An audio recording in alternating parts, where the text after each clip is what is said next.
बिकरू कांड पर सबसे हैरान करने वाली रिपोर्ट आ चुकी है। रिपोर्ट में पुलिस के बारे में ऐसे ऐसे खुलासे हुए हैं जिसे सुनकर पैरों तले जमीन खिसक जाएगी। जिस खाकी पर आप हद से ज्यादा यकीन करते हैं, वो खाकी कैसे विकास दुबे के आगे दुम हिलाती है, इस रिपोर्ट से पता चल जाएगा।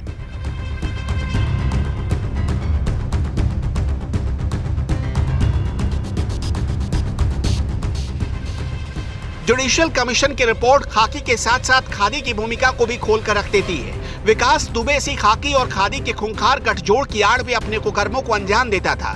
न्यायिक आयोग की रिपोर्ट में खनन से लेकर सट्टा और अवैध शराब के धंधे तक पुलिस और नेताओं की सरपरस्ती में विकास दुबे फल फूल रहा था, इस बात का खुलासा हुआ है।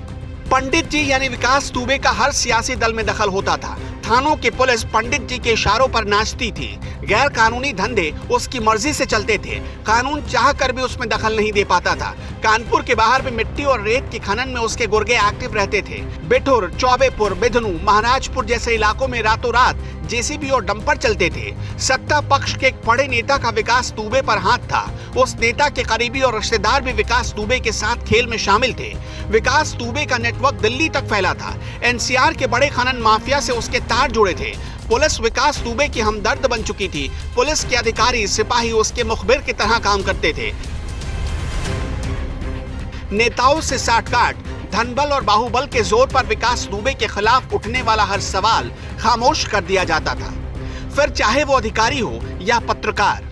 न्यायिक आयोग की रिपोर्ट में खुलासा हुआ है कि पुलिस ने विकास दुबे को दबिश से पहले खबर दे दी थी, जिसके बाद विकास दुबे ने फुल तैयारी करके पुलिस के जवानों को मौत के घाट उतार दिया था।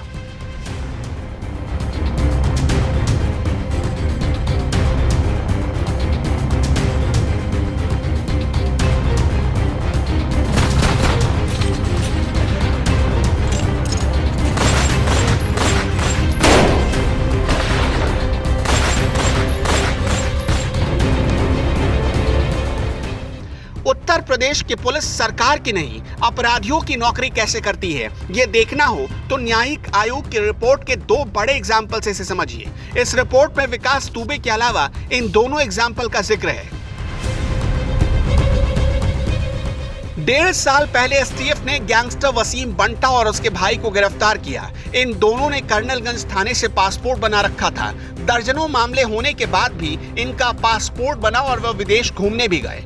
रिपोर्ट में हिस्ट्री शीटर मनोज सिंह के बारे में भी बताया गया, जो पुलिस कस्टडी से भाग गया था।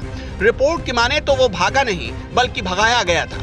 रिपोर्ट में इस बात का भी खुलासा हुआ है कि कानपुर के ग्रामीण इलाके अवैध शराब के अड्डे बन चुके हैं, जिसमें सफेद पोश से लेकर खाकी तक सब शामिल हैं। सबको हिस्सा जाता है।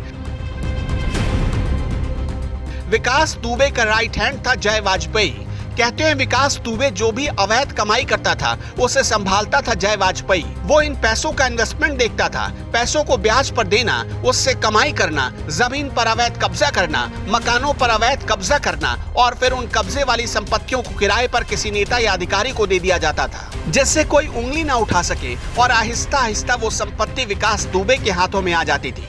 जिस उत्तर प्रदेश से गुंडों और अपराधियों के खात्मे का दावा किया जाता है, उसी उत्तर प्रदेश में पुलिस की वर्दी में गुंडे बैठ गए हैं। कम से कम रिपोर्ट को पढ़ने और समझने के बाद ऐसा ही लगता है।